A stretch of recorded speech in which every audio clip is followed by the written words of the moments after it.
Donc bonjour à tous, ici c'est Jean-Jean alias Jean-Jean la bricole et je voulais commencer cette vidéo en vous montrant le nouvel arrivé, le Ice River AL0 que j'ai enfin pu brancher parce qu'il m'est arrivé quelques péripéties.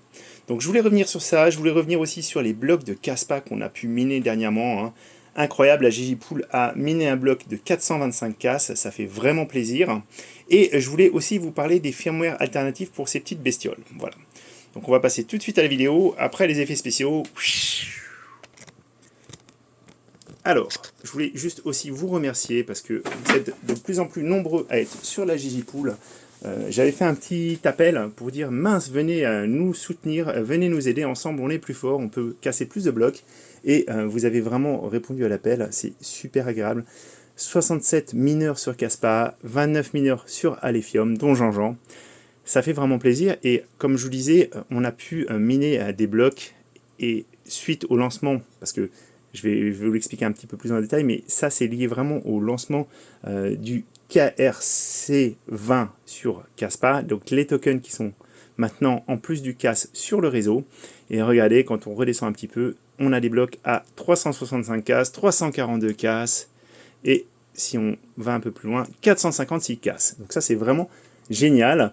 Il y a des articles qui en parlent justement. L'arrivée des tokens KRC20 sur la blockchain Caspa, c'était attendu comme quelque chose qui allait aussi changer la donne, parce que je vous rappelle, les blocs de Caspa ont tendance vraiment à diminuer de façon vraiment agressive.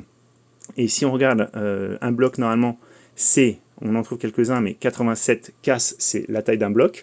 Et le reste, en fait, ce sont maintenant les frais de transaction, donc pour tous ces tokens qui transitent sur le réseau Caspa.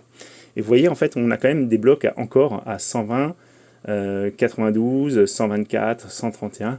Donc voilà, j'espère vraiment que ça va se maintenir, qu'il va y avoir une activité, parce qu'effectivement, ça pourrait vraiment venir à l'aide des mineurs.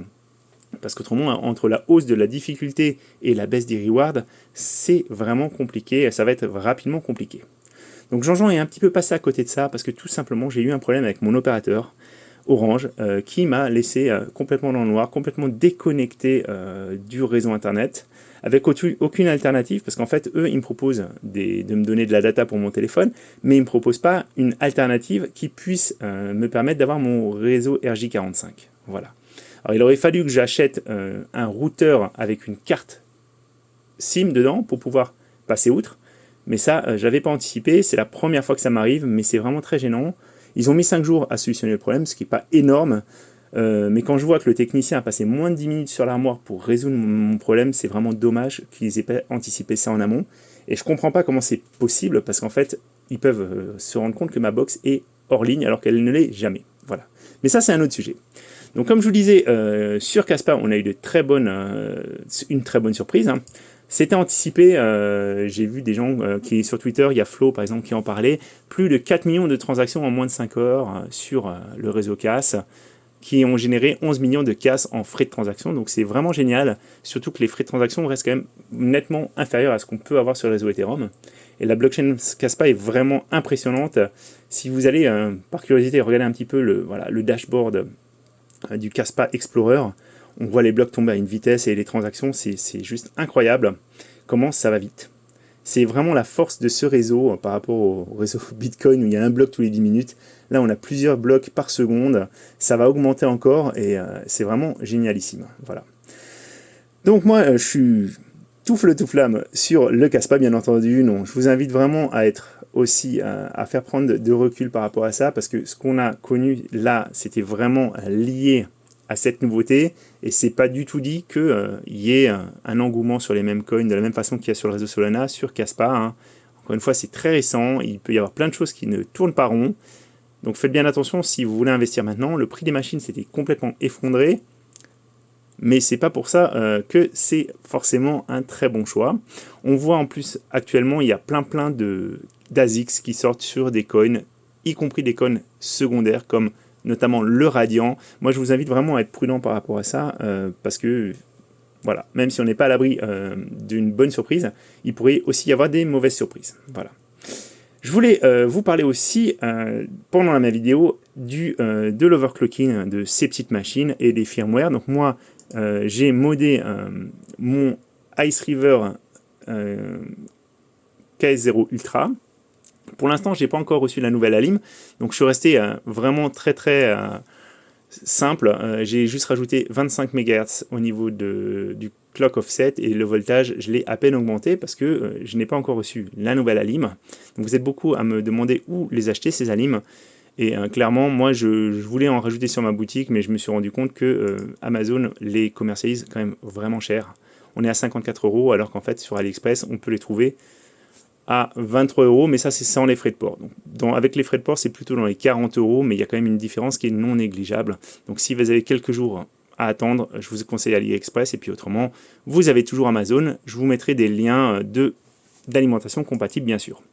Ce que je voulais vous dire aussi par rapport à ces firmware alternatifs, c'est faites bien attention quand vous les téléchargez. Il y a plusieurs choses à savoir. Vous devez notamment savoir où les télécharger.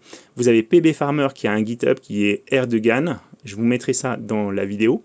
Ils viennent, alors il avait plein de firmware pour les différents ASICS, donc faites bien attention quand vous prenez la version, il y a KS0, KS0 Ultra, KS0 simple update, etc. Faites aussi attention, il l'a écrit là, mais bon, pour ceux qui ne sont pas trop anglophones ou ceux qui vont tout de suite chercher tout en haut, faites bien attention parce qu'en fait, il a créé une version C pour commercial qui donne des paramétrages supplémentaires. Par contre, le fils, parce qu'en fait, lui se rémunère en prenant une partie des frais que vous allez percevoir, en fait. Il prend une rémunération 1% du hash rate du mineur. Et en fait, au lieu d'avoir les fees à 1%, il me semble, ils sont à 1,33. Donc faites bien attention, si vous avez la version avec le C pour commercial, vous allez avoir plus de fees. Et je vous en parle parce que par exemple, pour le KS0 Ultra, vous avez la version commerciale qui est proposée en premier. Et si vous descendez, vous avez la version non commerciale qui est ici. Qui est... Ouh là là. Qui est pas loin en tout cas. Voilà, mais vous avez l'idée, faites bien attention pour pas payer trop de fees aux créateurs. Il vient de sortir également une version pour le Ice River AL0. Donc moi pour l'instant je ne vais pas l'installer parce que pour l'instant je n'ai pas reçu notamment mon alim plus puissante. Donc je n'ai pas envie de faire de bêtises avec. En tout cas, je n'ai pas prévu de vous faire de vidéo pour l'installation parce qu'en fait c'est comme les autres Ice River. Vous avez simplement à mettre l'adresse de la pool, votre adresse de worker et vous pouvez mettre en place la vitesse de ventilation et c'est tout. Et vous voyez, là, moi je mine, ça fonctionne bien, 430 GH secondes sur les 5 dernières minutes, 416 sur les 30 dernières. Je suis bien sûr sur la Gigipool et regardez, donc au niveau de ce que ça donne, voilà, il me reconnaît pour 422 GH secondes. J'ai mes earnings, ça faisait longtemps que j'avais plus miné, ça faisait plusieurs mois depuis que l'arrivée des premiers ASICS que j'avais plus miné d'Alephium. Et ça fait vraiment plaisir à voir. Encore une fois, j'ai des projets aussi pour ces petits ASICS, donc je vous en reparlerai un peu plus tard. Mais je ne vais pas le laisser comme ça. Je vais essayer de les optimiser vraiment un maximal. Parce que c'est vraiment ça aussi, le nerf de la guerre. Essayer de les rentabiliser, vu que forcément la difficulté ne va pas rester en reste et que... dans quelques temps, il fera de moins en moins d'Alephium. Voilà. Donc, c'était Jean-Jean. J'espère que le contenu vous a intéressé. N'hésitez pas si vous avez des astuces aussi. Je vous rappelle qu'on a un Discord où on parle vraiment de ces petites choses-là. J'ai créé notamment un trade pour l'Ice River RX0, le AL0 et le KS0 Pro. Donc, n'hésitez pas à partager vos erreurs, vos réussites, vos astuces, pour en tirer le meilleur parti. Voilà. Je vous dis à très bientôt les amis, c'était Jean-Jean.